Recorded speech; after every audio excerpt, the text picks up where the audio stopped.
ഏവർക്കും അരിതമെറ്റിക് സീക്വൻസിന്റെ മറ്റൊരു സെഷനിലേക്ക് സ്വാഗതം. നമ്മളിന്ന് ചർച്ച ചെയ്യാൻ പോകുന്നത് വളരെ പ്രധാനപ്പെട്ട ഒരു ടോപ്പിക്കാണ്. ഏതെങ്കിലും ഒരു അരിതമെറ്റിക് സീക്വൻസ് എന്നത് അതിലെ ഒരു പദമാണോ ഇന്ന സംഖ്യ എന്ന് ചെക്ക് ചെയ്യാൻ ചോദിക്കും. ഒരു പദമാണോ എന്ന് ചോദിക്കും. നമുക്ക് നോക്കാം. 30, 34, 38 എക്സെട്ര എന്ന സമാന്തര ശ്രേണിയിലെ ഒരു പദമാണോ 100? എന്തുകൊണ്ട്? Is 100 a term in the arithmetic sequence 30, 34, 38 etc. ചോദ്യം മനസ്സിലായല്ലോ. ഒരു സമാന്തര ശ്രേണി എടുത്തിട്ടുണ്ട്. ഇതിലെ പദമാണോ 100? Is 100 a term in the given sequence? നമുക്കറിയാം 30, 34 ആയി, പിന്നെ 38 ആയി. 38 കഴിഞ്ഞാൽ 42. 4 വീതമാണ് കൂടുതലേ. പൊതു വ്യത്യാസം കോമൺ ഡിഫറൻസ് 4 ആണ്. ഇവിടെ 30 കഴിഞ്ഞാൽ 34 ആണ്, പിന്നെ 38 ആണ്. എന്ന് പറഞ്ഞാൽ ഈ വരുന്ന സംഖ്യകളെല്ലാം ഈവൻ നമ്പേഴ്സ് ആണ്, ഇരട്ട സംഖ്യകളാണ്. 30 മുതലുള്ള എല്ലാ ഇരട്ട സംഖ്യകളും ഒന്നുമില്ല, പക്ഷെ വരുന്നവരെല്ലാവരും ഇരട്ട സംഖ്യകളാണ്. എല്ലാ ഇരട്ട സംഖ്യയും ഇവിടെ ഇല്ല, പക്ഷെ ഇവിടെ വരുന്ന എല്ലാ സംഖ്യകളും ഇരട്ടകളാണ്. 30 കഴിഞ്ഞാൽ ശരിക്കും 32 ആണ് അടുത്ത ഈവൻ നമ്പർ, അതില്ല. പിന്നെ 34 അതുണ്ട്, 36 ഇല്ല, 38 ഉണ്ട്, 40 ഇല്ല, 42 ഉണ്ട്. അപ്പോ അങ്ങനെ പോകുമ്പോൾ ചിലപ്പോ 90 ഉണ്ടാവില്ല, 92 ഉണ്ടാവില്ല. പിന്നെ 94 ഉണ്ടാവില്ല, 96 ഉണ്ടാവും, 98 ഉണ്ടാവില്ല, ചിലപ്പോ 98 100 ഉണ്ടാവും. അങ്ങനെയാണ് പോവുക. ഒന്നിനെ വിട്ട ഇരട്ടകൾ.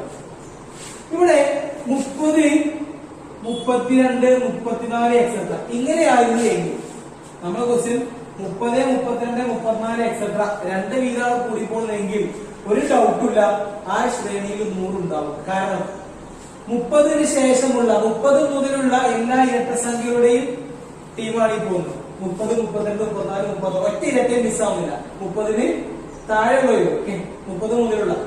അപ്പൊ നമുക്ക് ധൈര്യമായിട്ട് പറയാം, ഈ ശ്രേണിയിൽ 100 ഉണ്ടാവും.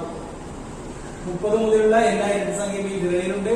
അതുകൊണ്ട് ഈ ശ്രേണിയിൽ 100 ഒരു പദമാണ്. Here 100 is a term in this sequence 30, 32, 30. നമ്മൾ ചോദ്യം ഇതല്ല, 30, 34, 38 ഇതിൽ 100 ഉണ്ടോ എന്ന് എണ്ണി നോക്കിയാൽ നമുക്ക് കിട്ടും. 30, 34, 38, പിന്നെ 42, 46, 50 അങ്ങനെ പോയി കുറച്ച് കഴിഞ്ഞ് നമുക്ക് 1-2 മിനിറ്റ് കൊണ്ട് കൗണ്ട് ചെയ്തു. ആ 100 മാറിയിട്ട് ഒരു 1000 ആണെങ്കിലോ, 7540 ആണെങ്കിലോ നമുക്ക് എണ്ണി നോക്കൽ ഒരു പരിധി. അപ്പൊ എണ്ണി നോക്കൽ അത്ര പ്രായോഗികമല്ല. അങ്ങനെ ഈ സീക്വൻസിൽ 100 ഉണ്ടോ എന്നറിയാനുള്ള മാർഗമാണ് പറയാൻ പോകുന്നത്. ഇവിടെ F എന്ന് പറഞ്ഞാൽ X1 എന്ന് പറഞ്ഞാൽ 30 ആണ്. ഫസ്റ്റ് ടേം കോമൺ ഡിഫറൻസ് 4 ആണ്. ഓക്കെ, വളരെ എളുപ്പത്തിൽ മനസ്സിലാക്കാൻ പോകും. 30, 34, 38, പിന്നെ 40 വർഷം 50, പിന്നെ 60 ആവും, 70, 80, പിന്നെ 90. 90 കഴിഞ്ഞോട് കൂടി പിന്നെ ചിലപ്പോ 100 ഉണ്ടാവും, ഇല്ലെങ്കിൽ 100-ന്റെ അപ്പുറത്ത് പോകും. 100 അതിലുണ്ടോ എന്നാണ് ചെക്ക് ചെയ്യുന്നത്. വളരെ എളുപ്പമായിട്ടുള്ള ഒരു മെത്തേഡ് പറയാം, എന്നാൽ ആ മെത്തേഡ് എപ്പോഴും പ്രായോഗം ആവണമെന്നില്ല. എങ്കിലും ഈ സീക്വൻസിലെ പദങ്ങളുടെയൊക്കെ പ്രത്യേകത, ഇവർക്കെല്ലാം പൊതുവായ ഒരു പ്രത്യേകത ഉണ്ട്. 30, പിന്നെ 34, 38, 42 ഈ ശ്രേണിയിലുള്ള പദങ്ങളുടെയൊക്കെ പ്രത്യേകത ഇതാ. ഇതിന്റെ കോമൺ ഡിഫറൻസ് എത്രയാ? പൊതുവ്യത്യാസം 4 ആണ് അല്ലെ. ഇതിനെ 4 കൊണ്ട് ഡിവൈഡ് ചെയ്യാം. ഇതിനെ 4 കൊണ്ട്, ഇതിനെ 4 കൊണ്ട്, എല്ലാ പദത്തെയും നമുക്ക് 4 കൊണ്ട് ഡിവൈഡ് ചെയ്യാം. 34 കൊണ്ട് എത്ര? 7. 4, 7, 28. എത്ര ഇവിടുത്തെ റിമൈൻഡർ ശിഷ്ടം വരുന്നത്? ബാക്കി 2. ഈ ടേമിന് റിമൈൻഡ് ചെയ്തപ്പോ ഡിവൈഡ് ചെയ്തപ്പോ റിമൈൻഡ് എത്ര വന്നത്? 2. ഇനി ഇത് ചെയ്യാം. 34 ചെയ്തോക്കാം. 8, 4, 32. അവിടെ റിമൈൻഡ് വന്നിരിക്കുന്നത് 2 ആണ്. അടുത്ത 38 ചെയ്ത് നോക്കാം. 9, 9, 4, 36. Remainder is equal to 2. ഈ സീക്വൻസിലെ എല്ലാ ടേമിനെയും ഏത് ടേം ആയിക്കോട്ടെ കോമൺ ഡിഫറൻസ് കൂടെ 4 ആണ്. 4 കൊണ്ട് ഡിവൈഡ് ചെയ്താൽ റിമൈൻഡേഴ്സ് സെയിം ആയിരിക്കും. 2 തന്നെ ആവണം എപ്പോഴും. ഇപ്പോ 2 ആണ് കിട്ടിയത്. വേറെ സീക്വൻസ് ആണ് എങ്കിൽ റിമൈൻഡർ മാറും. എന്തായാലും ഈ ടേമുകളെല്ലാം ഒരു ശ്രേണിയിൽ, ഒരു സമാന്തര ശ്രേണിയിലെ പദങ്ങളെല്ലാം അതിന്റെ കോമൺ ഡിഫറൻസ് കൊണ്ട് ഡിവൈഡ് ചെയ്താൽ കിട്ടുന്ന റിമൈൻഡേഴ്സ് ശിഷ്ടങ്ങൾ തുല്യം ആയിരിക്കും. ഇതിനെ ചെയ്താൽ റിമൈൻഡർ 2, ശിഷ്ടം 2, ശിഷ്ടം 2, ശിഷ്ടം 2. 38 കഴിഞ്ഞാൽ അടുത്തത് 42. ചെയ്ത് നോക്കാം. ശിഷ്ടം 2. 40 ഇതിലില്ല, 36 ഇതിലില്ല. ഇതിലുള്ള പദങ്ങളാണെങ്കിൽ 4 കൊണ്ട് ഡിവൈഡ് ചെയ്താൽ നമുക്ക് റിമൈൻഡർ 2 ആണ്. 36 ഇതിലുണ്ടോ? ഇല്ലല്ലോ. ഇല്ല. അതിനൊക്കെ ആദ്യത്തോളൂ 36 നിങ്ങൾ ചെയ്ത് നോക്കാം. 4 കൊണ്ട് 4 × 9 36. റിമൈൻഡർ 0. ഈ ശിഷ്ടം അല്ല സമയം. ഈ ശിഷ്ടം അല്ല. ഈ ശിഷ്ടം അല്ല. ഈ ശ്രേണിയിൽ ഉണ്ടെങ്കിൽ റിമൈൻഡേഴ്സ് ശിഷ്ടങ്ങൾ ഒരേ നമ്പർ വരും. 2 1 2 1 2. ഈ ശ്രേണിയിൽ ഉണ്ടെങ്കിൽ എത്ര വരും? ഒരേ ശിഷ്ടം 2 ആണ്. തിരിച്ചു പറയാം, ശിഷ്ടം 2 ആണ് വരുന്നത് എങ്കിൽ അത്തരം സംഖ്യകളെല്ലാം ഈ ശ്രേണിയിൽ ഉണ്ടാവും. 30-ന് മുകളിലുള്ള സംഖ്യകൾ ഈ ശ്രേണിയിൽ ഉണ്ടോ ഇല്ലയെന്ന് അറിയണമെങ്കിൽ അവയെ 4 കൊണ്ട്, കോമൺ ഡിഫറൻസ് 4 അല്ലേ, പൊതുവ്യത്യാസം 4 കൊണ്ട് ഹരിച്ചാൽ ശിഷ്ടം 2 വരുന്നുണ്ടോ എന്ന് നോക്കിയാൽ മതി. ശിഷ്ടം 2 വരുന്നുണ്ടെങ്കിൽ അവർ ഈ ശ്രേണിയിൽ ഉണ്ടാകും. 2 അല്ലാതെ വേറെ എത്ര വന്നിട്ടും കാര്യമില്ല, അവർ ഈ ശ്രേണിയിൽ ഉണ്ടാകില്ല. അപ്പൊ 100 ഈ ശ്രേണിയിലെ പദമാണോ എന്നറിയാൻ 100 ഈ ശ്രേണിയിൽ ഉണ്ട് എങ്കിൽ ഒന്ന് ആലോചിച്ച് നോക്കാം. 100 ഇതിലെ പദമാണെങ്കിൽ ശരിയോ? അങ്ങനെയാണെങ്കിൽ ആ 100-നെ പൊതുവ്യത്യാസം കൊണ്ട് ഹരിച്ചാൽ എത്ര വരണം ശിഷ്ടം? റിമൈൻഡർ 2 വരണം അല്ലെ? അപ്പൊ ശിഷ്ടം 2 വന്നാൽ നമുക്ക് പറയാം 100 അതിൽ ഉണ്ട്. ഈ ശിഷ്ടം 2 അല്ല വന്നത്, വേറെ എത്രയോ വന്നു എങ്കിലോ നമുക്ക് പറയാമെന്ന് 100 അതിലെ പദമല്ല. ഓക്കെ, 100 അതിലെ പദമാണോ എന്ന് അറിയാൻ എന്ത് ചെയ്യാം? ആ 100-നെ ഹരിക്കുക. എത്ര കൊണ്ടാ? കോമൺ ഡിഫറൻസ് 4 കൊണ്ട്. 4 കൊണ്ടാണ് ഹരിക്കുന്നത്.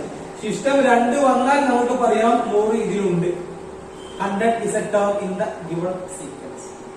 If the remainder is not equal to 2, then we can say that 100 is not a term in this sequence. ശിഷ്ടം 2 ആണെങ്കിൽ ഇതിലുണ്ട്, അല്ലെങ്കിലോ 4 കൊണ്ടാണ്. 10-ൽ എത്ര 4? 2 4. ബാക്കി 2 കഴിഞ്ഞിട്ടില്ല, ഇവിടത്തെ വന്നിട്ടില്ല. അറിയോ? ഈ 0 10 എടുത്തുള്ളൂ. 20 എത്ര 4? 5. 4 ശിഷ്ടം റിമൈൻഡർ എത്ര ചെയ്തത്? റിമൈൻഡർ സെയിം ആണ്. പദങ്ങളുടെയൊക്കെ ഹരിച്ചാൽ കിട്ടുന്ന റിമൈൻഡർ 2 ആണ്. 100 അതിലുണ്ടോ എന്ന് അറിയാൻ വേണ്ടി ചെക്ക് ചെയ്തപ്പോ റിമൈൻഡർ 2 അല്ല വന്നത്. അതുകൊണ്ട് ഇവിടെ റിമൈൻഡർ ശിഷ്ടം എത്രയല്ല? 2 അല്ല. അതല്ലല്ലോ 0 ആയി. അതല്ല അവിടെ പ്രശ്നം. 0 ആയതുകൊണ്ടല്ല പദമാവാൻ. പിന്നെയോ 2 ആയില്ല. നമ്മൾ 2 ആണോ എന്ന് നോക്കിയാ പോലെ 2 അല്ലാത്ത 3 ആയിട്ട് കാര്യമില്ല. 4 കൊണ്ട് അടിച്ചാൽ പിന്നെ 4 റിമൈൻഡർ ഇല്ല. 4 കൊണ്ട് അടിച്ചാൽ റിമൈൻഡർ ഇല്ല. ഒരു സംഖ്യ 4 കൊണ്ട് അടിച്ചാൽ റിമൈൻഡർ 4 താഴെ വരാം. 0 വരാം, 1 വരാം, 2 വരാം, 3 വരാം. 4 റിമൈൻഡർ ആവില്ല.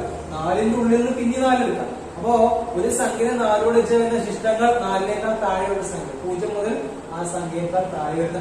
ഓക്കെ, ഒരു സംഖ്യയെ 7 കൊണ്ട് ഡിവൈഡ് ചെയ്താൽ റിമൈൻഡർ ചെയ്താൽ 7 വരില്ല. എന്റെ താഴേക്ക് 6 5 4 3 2 1 പിന്നെ 0. ഓക്കെ, അപ്പൊ ഇവിടെ വന്ന ശിഷ്ടം 0 ആയതല്ല പ്രശ്നം. 1 ആണെങ്കിലും പ്രശ്നമാണ്, 3 ആണെങ്കിലും പ്രശ്നമാണ്. അപ്പൊ എത്ര ആയില്ല? 2 ആയില്ല. 2 അല്ല ഇവിടെ വന്നിരിക്കുന്ന ശിഷ്ടം. 100-നെ നമ്മൾ ഹരിച്ചപ്പോൾ കിട്ടിയ ശിഷ്ടം 2 അല്ല. ശ്രേണിയിലെ പദങ്ങളെ എല്ലാം നമ്മൾ ഹരിച്ചപ്പോൾ കിട്ടിയ ശിഷ്ടം 2 ആണ്. 100-നെ ഹരിച്ചപ്പോൾ ശിഷ്ടം 2 അല്ല. 100-ന് ഇവരുടെ പ്രത്യേകതയില്ല. അതുകൊണ്ട് ഇവരുടെ ഗ്രൂപ്പിൽ ആരില്ല? 100 ഇല്ല. So 100 is not a term in the given analytic sequence. പദങ്ങളെല്ലാം 2 പൊതുവ്യത്യാസം കൊണ്ട് ഹരിച്ചപ്പോൾ കിട്ടിയ റിമൈൻഡർ 2 ആണ്. 100-നെ ഹരിച്ചപ്പോൾ കിട്ടിയ റിമൈൻഡർ 2 അല്ല. അതുകൊണ്ട് 100 ഇതിലെ പദം. ഓക്കെ, ഇത് വളരെ എളുപ്പമുള്ള മാത്രമാണ്. ഇതിൽ എല്ലാവരും വെച്ചോക്കേണ്ട ആവശ്യമില്ല. 100 അതിലുണ്ടെന്ന് പറയുമെങ്കിൽ ഇതിൽ ഒരാളുണ്ട്. ഈ സ്വഭാവം ഇവന്റെ സ്വഭാവമാണ് വരുന്നതല്ല, ഇതിനും ആ സ്വഭാവമാണ്. അപ്പൊ ഈ ശ്രേണിയിൽ ഏതെങ്കിലും ഒരു പദം എടുക്കാം, അതിനെ ഹരിക്കാം, റിമൈൻഡർ കണ്ടു. ഇനി 100 അതിലുള്ള പറയാം 100 എടുക്കാം. ഒന്ന് ആ സീക്വൻസിലെ ടേം എടുത്തുകൊണ്ട് ചെയ്തു. അപ്പൊ റിമൈൻഡർ ഇതിൽ ഒക്കെ പഠിച്ചു ചെയ്യണ്ട പറ്റില്ല. പിന്നെ 100 ആണ് ആരെയാണ് ചെക്ക് ചെയ്യുന്നത് അതിനെ അടിച്ചു. റിമൈൻഡേഴ്സ് സെയിം ആണോ എങ്കിൽ ആ ആള് ഇത്. ഓക്കെ, ഇത് വളരെ ഈസി ആയിട്ടുള്ള. എന്നാൽ ഈ മെത്തേഡ് എല്ലാ സംഖ്യകൾക്കും ചെയ്യാൻ ബുദ്ധിമുട്ടാണ്. നെഗറ്റീവ് വന്നാലൊക്കെ അതുപോലെ ഡെസിമലൊക്കെ വന്നാൽ പിന്നെ എല്ലാ ബുദ്ധിമുട്ടുണ്ടാവും. ഓക്കെ, അതുകൊണ്ട് ഇനി ഇതിന്റെ മറ്റൊരു വേർഷനാണ്. അപ്പൊ 100 ഇല്ലാന്നില്ല മനസ്സിലായല്ലോ. ഇനി 100 ഇല്ലാന്നുള്ള വേറെ മെത്തേഡ് കൂടി കാണിച്ചു തരാം. ഇനി പറയാൻ പോകുന്ന മെത്തേഡ് വളരെ ശ്രദ്ധയോടെ മനസ്സിലാക്കാം. ഇത് വളരെ ഈസിയാണ്, പക്ഷെ ഇത് എപ്പോഴും പറ്റില്ല. അപ്പൊ എപ്പോഴും പറ്റില്ല, ഏത് പ്രോബ്ലത്തിനും പറ്റുന്ന ഒരു മെത്തേഡ്. മറ്റെങ്ങനെ പഠിച്ചു കഴിഞ്ഞാല് ആ മോഡലിൽ വന്ന് അങ്ങനെയാണെങ്കിൽ നമുക്ക് ഇങ്ങനെ ചെയ്താൽ മതി, ഇങ്ങനെ അല്ലെങ്കിൽ അങ്ങനെ. ഒരു രണ്ടും പഠിച്ച് കൺഫ്യൂഷൻ ആവണം. ഏതെങ്കിലും ഒരു മെത്തേഡ് കുറച്ച് മതി. ആ ഒരു മെത്തേഡ് ഇനി പറയാൻ പോകുന്ന മെത്തേഡ് ആയിരിക്കും. അതാകുമ്പോ കുറച്ച് റിസ്ക് എടുത്താലും അത് എപ്പോഴും നമുക്ക് അപ്ലൈ ചെയ്യാം. ഓക്കെ, ആ മെത്തേഡ്. അപ്പോ ഇതേ സീക്വൻസ് ചോദ്യം ഇതാണ്. ഈ സീക്വൻസിൽ 100 ഉണ്ടോ തന്നെയാണ്. ഒരു മെത്തേഡ് എങ്ങനെ ചെയ്യാം? സിസ്റ്റങ്ങള് തുല്യമല്ല ഈ സിസ്റ്റത്തോട്, അതുകൊണ്ട് 100 പറഞ്ഞു. മറ്റൊരു മെത്തേഡ് എന്ന് പറഞ്ഞാൽ ഇതിനൊക്കെ നിങ്ങൾക്ക് ആ മെത്തേഡാണ് ഈ പറയുന്നത്. ഓക്കെ, അപ്പൊ നമ്മളെ ക്വസ്റ്റ്യൻ ആണ് is 100 a term in the additional sequence 30, 34, 38.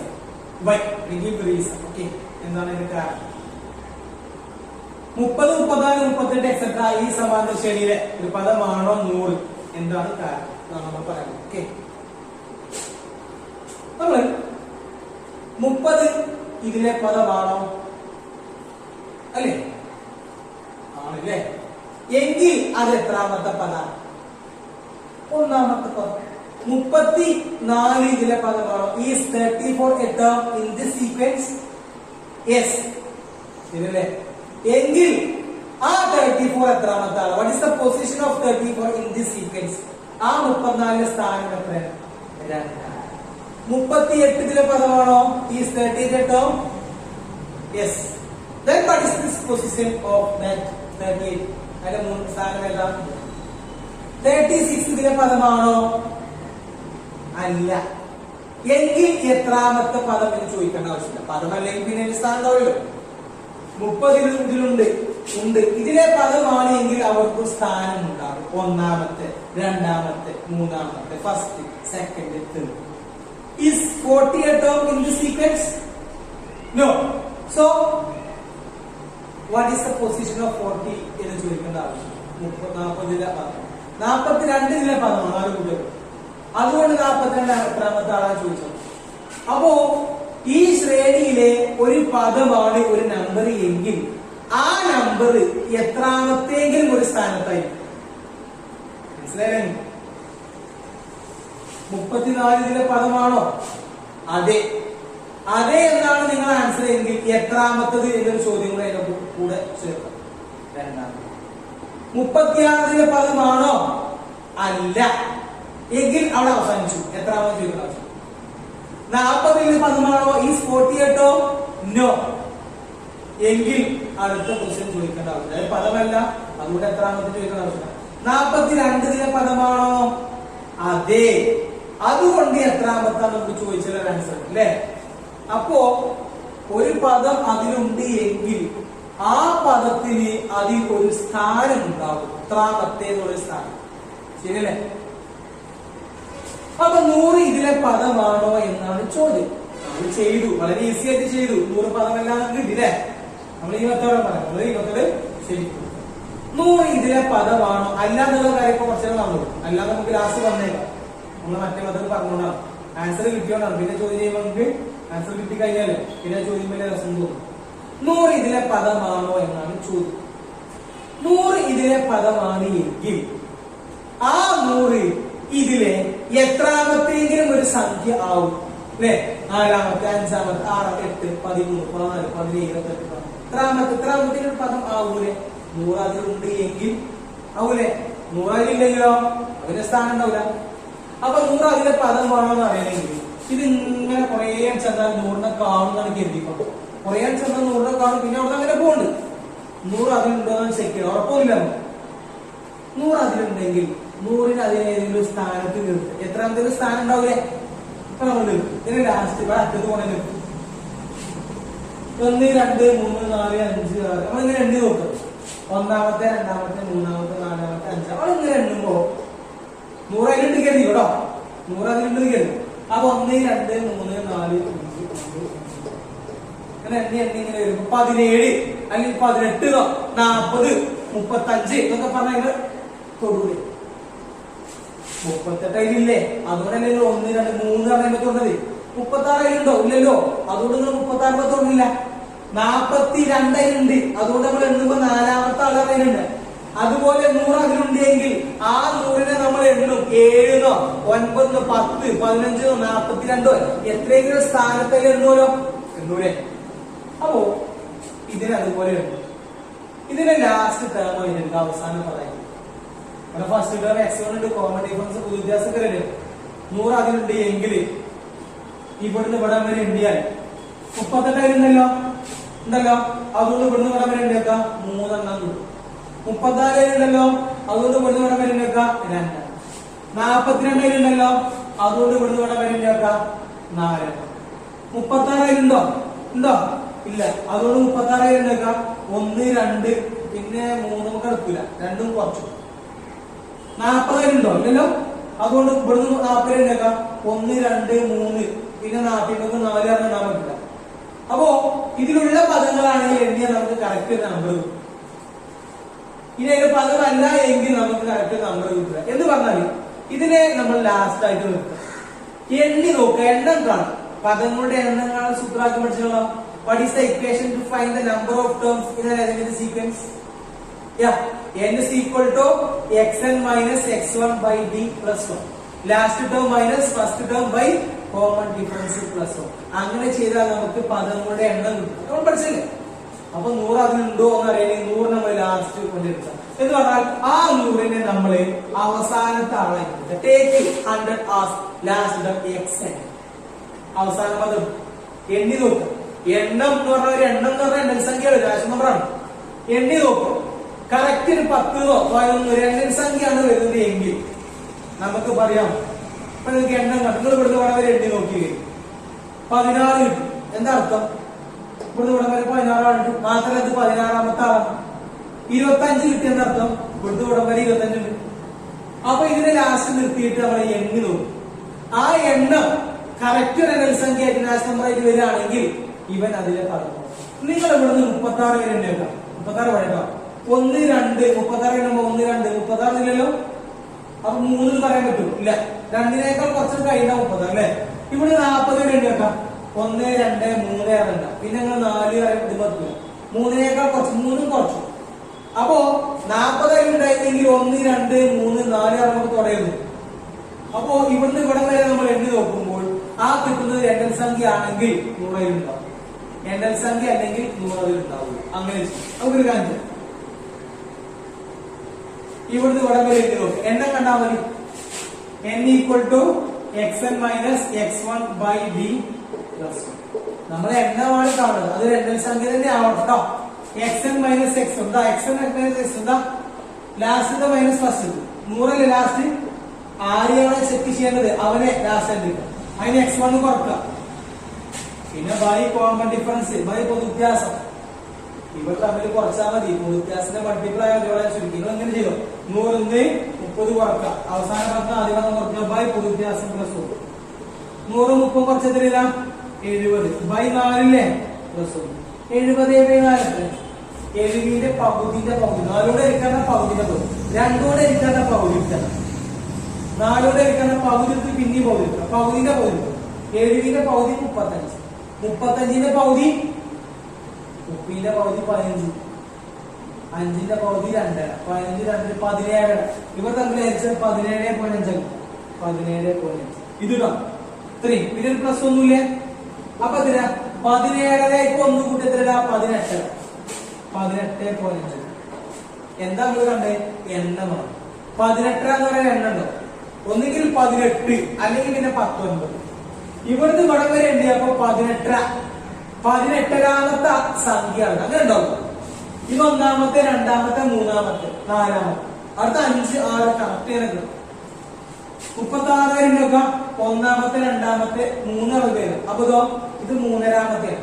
ഇത് അതിലില്ലാത്തതുകൊണ്ടാണ് ആരൊക്കെ വരും? അപ്പൊ നമ്മൾ ഇവിടുന്ന് വേണമെങ്കിൽ എണ്ണി നോക്കും 18, 15, 18 അല്ലെങ്കിൽ 17, 20, 13 അങ്ങനെ കറക്റ്റ് ഒരു എണ്ണൽ സംഖ്യ നിൽക്കുകയാണെങ്കിൽ അങ്ങനെ വരികയാണെങ്കിൽ നമുക്ക് പറയാം ഇതായിട്ടുണ്ടെന്ന്. അപ്പോ ഈ കിട്ടിയിരിക്കുന്ന 18, 15 18.5 ഇതെന്തല്ല, ഇതൊരു എണ്ണൽ സംഖ്യ അല്ല, നാച്ചുറൽ നമ്പർ അല്ല, പൂർണ്ണസംഖ്യ അല്ല, ഇന്റിജർ അല്ല. അതുകൊണ്ട് 100 ഈ ശ്രേണിയിലെ പദമല്ല. Here 18.5 is not a natural number, it is not an integer, not an integer. Therefore 100 is not a term in this sequence. അതുകൊണ്ട് 100 ഈ ശ്രേണിയിലെ പദമല്ല. ഈ ഒരു മെത്തേഡ് നിങ്ങൾക്ക് ഏത് സംഖ്യ വന്നാലും നെഗറ്റീവ് വന്നാലും ഡെസിമൽ ഫ്രാക്ഷൻ വന്നാലും ഒക്കെ അപ്ലൈ ചെയ്യാം. മറ്റത് ആദ്യം പറഞ്ഞാൽ വളരെ എളുപ്പമാണ്, പക്ഷെ അത് എപ്പോഴും പോസിറ്റീവ് ആണെങ്കിലോ ഓക്കെ, നെഗറ്റീവ് ആണെങ്കിൽ കുറെ ബുദ്ധിമുട്ടും കാര്യങ്ങളാണ്. ഓക്കെ, അതുകൊണ്ട് ഈ മെത്തേഡ് ശരിക്കും ലാസ്റ്റ് ടേം ഫസ്റ്റ് ടേം കുറച്ചാൽ മതി, കോമൺ ഡിഫറൻസിന്റെ മൾട്ടിപ്പിൾ ആയാലൊക്കെ മതി കേട്ടോ. നിങ്ങൾ എണ്ണം കണ്ടു നോക്കുക, അത് സംഖ്യ ആണെങ്കിലും ഓക്കെ. 100 ഇതിലെ 11. ഓക്കെ ഓക്കെ, അടുത്ത ക്വസ്റ്റ്യൻ 79, 73, 67 എക്സെട്ര എന്ന സമാന്തര ശ്രേണിയിലെ ഒരു പദമാണോ 13? എന്താണ് കാരണം? Is 13 a term in the arithmetic sequence 79, 73, 67 etc. Why? Okay, question മനസ്സിലായി. ഈ ശ്രേണിയിൽ ആരുണ്ടോ 13? ഇത് 70 ആണ് കണ്ടോ, പിന്നെ കുറഞ്ഞു 79, 73 ആയി. എത്ര കുറഞ്ഞത്? 79, 73, 6 കുറഞ്ഞു, വീണ്ടും 6 കുറഞ്ഞു. അപ്പൊ കോമൺ ഡിഫറൻസ് 6 അല്ല, -6 ആണ്. പൊതു വ്യത്യാസം -6 ആണ്. എഫ് എത്ര അവിടെ? 79. 70 കഴിഞ്ഞ 60 ആയി, പിന്നെ 60, 50, പിന്നെ 40, 30, പിന്നെ 20, പിന്നെ 10 പിന്നെ 10 താഴത്ത് അങ്ങനെ വന്ന് അങ്ങനെ പോകും. പിന്നെ നെഗറ്റീവ് ഒക്കെ പോയി. 13 ഇതിലുണ്ടോ എന്നാണ് ചോദ്യം. 70, 60, 50, 30, 40 അല്ലേ? അപ്പൊ 13 ചിലപ്പോ ഉണ്ടാവും, ചിലപ്പോ ഉണ്ടാവില്ല. 13 അതിലുണ്ടോ എന്ന് അറിയാനുള്ള മാർഗം നമ്മൾ എന്താ ചെയ്യാം? 13 ഉണ്ടോ നോക്കണ്ട്, അതിനെ അവസാന പദമായിട്ട് എടുക്കുക, xn ആയിട്ട് എടുക്കുക. x1 ഒക്കെ f1 x1 ആണ്, f1 x1. ഇനി n എന്താണ്? n equal to xn minus x1 by d plus 1. പറയൂ, xn ഏതാ? അവസാനത്തിനകത്ത് ഇതല്ലേ, വലുതിന് ചേർത്തതല്ല, അവസാനത്ത് ഇതിൽ xn minus x1 by common difference 6 അല്ല കേട്ടോ, ശ്രദ്ധിക്കണം, വ്യത്യാസം മൈനസ് ആണ്, പ്ലസ് 1. ഇനി ഇത് ചെയ്യാം. 13 മൈനസ് 79, 13 മൈനസ് 7 പ്ലസ് മൈനസും വലുതിന് ചേർത്ത് കുറക്കാം, വലുതിന്റെ സൈൻ തമ്മിൽ കുറക്കാം. 6 കിട്ടും, 6 വലുതിന്റെ സൈൻ മൈനസ് 66 തമ്മിൽ കുറച്ച മൈനസ് 66, പിന്നെയോ ബൈ 6 അല്ല മൈനസ് ആണ്, ശേഷം ഒരു പ്ലസ്. ഇത് തമ്മിൽ നോക്കുക, രണ്ടും നെഗറ്റീവ് ആണ്, രണ്ടും നെഗറ്റീവ് ആണ്, ഡിവൈഡ് ചെയ്ത പോസിറ്റീവ്. 66 ബൈ 6, 6 എത്ര? 1, 6 എത്ര? 1, 1 1 വരുമ്പോ 11 കേട്ടോ. അപ്പൊ 66 എത്ര? 11 ആണ്. 11 പ്ലസ് 1 എത്ര ഇതാ? 12. എന്താണ് കണ്ട എണ്ണം? ഇവിടുന്ന് ഇവിടെ വരെ എണ്ണി നോക്കി 12 കിട്ടി. ആ 12 ഒരു എണ്ണൽ സംഖ്യ അല്ലേ? അല്ലേ? ഓക്കെ, 12 എന്ന് കിട്ടിയ എണ്ണം അത് എണ്ണൽ സംഖ്യയാണ്. അതുകൊണ്ട് 13 ഈ ശ്രേണിയിലെ പദമാണ്. Here 12 is a natural number. Therefore 13 is a term in this sequence. Okay. Now the question is -15, -18, -21 etc.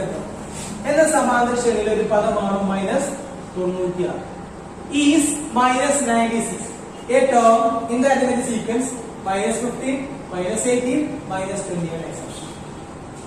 ഈ ഗ്രൂപ്പിൽ ആ സംഖ്യ ഉണ്ടാകുമോ എന്നാണ് ചോദ്യം.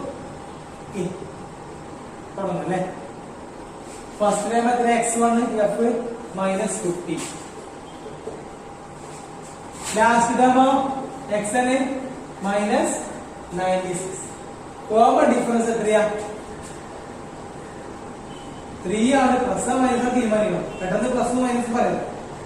ഇത് കൂടാ കുറയാന്നുള്ള ചിലപ്പോൾ കൂടില്ല, നെഗറ്റീവ്സ് ആണ്. അപ്പൊ കൂടി പോകുന്നവർക്ക് നെഗറ്റീവ് വന്നാൽ അത് കുറഞ്ഞ വരും.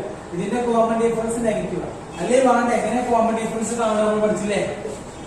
പെട്ടെന്ന് 3 -3 പറയണ്ട, ആൻസർ 3 ആണ്. പ്ലസ് മൈനസ് എന്നുള്ള തീരുമാനിക്കാം. +3ക്ക് പകരം -3 കൊടുത്താൽ, അല്ലെങ്കിൽ -3ക്ക് പകരം +3 കൊടുത്താൽ ആൻസർ ലഭിക്കും.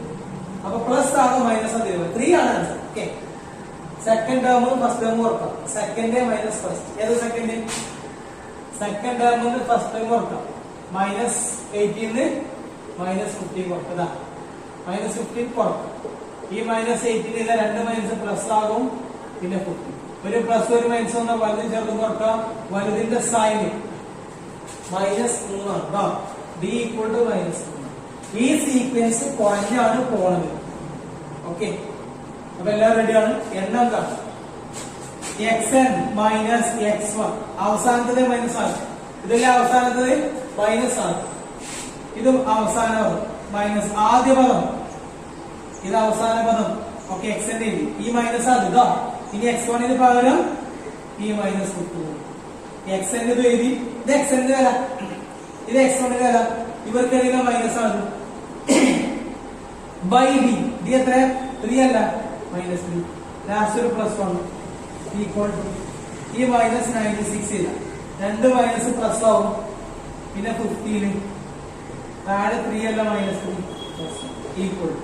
ഇനി ഇതിന്റെ വാല്യൂ ആണ് -3 +1 ആണ്. ഇത് ചെയ്യാം. അങ്ങനെ ചെയ്യാതെ -3 +1 വന്നാൽ തമ്മിൽ കുറക്കാം. വലുതിന്റെ സൈൻ ഇതിലേതാ? വലുത് തന്നെ, എന്റെ സൈൻ നെഗറ്റീവ്. തമ്മിൽ കുറക്കാം. 6 5 പോയാൽ 9 1 പോയാൽ -81/-3. ഇത് രണ്ടും നെഗറ്റീവാണ്. അതങ്ങനെ സംഭവിക്കുള്ളൂ. രണ്ട് നെഗറ്റീവ് അല്ലെങ്കിൽ രണ്ട് പോസിറ്റീവ്. ഒന്ന് -1 +1 വരും. അപ്പൊ ഇതിലൊന്ന് -1 +1 വന്നാൽ പിന്നെ നെഗറ്റീവ്, രണ്ടും നെഗറ്റീവ് ആവും. അപ്പൊ രണ്ടും നെഗറ്റീവ് ആകുമ്പോൾ പോസിറ്റീവ്. 81 എത്ര 3 ഉണ്ട്? 8 എത്ര 3? 2 2 3 6. ബാക്കി 2 ആ 2 21. 21 എത്ര 3? 7. അപ്പൊ അത് ഹരിച്ച് 27 കിട്ടും. പോസിറ്റീവ് +20 +27 +1 എത്ര എഴുതാ? 28. n = 28. Here 28 is a natural number. Therefore, -96 is a term in this sequence.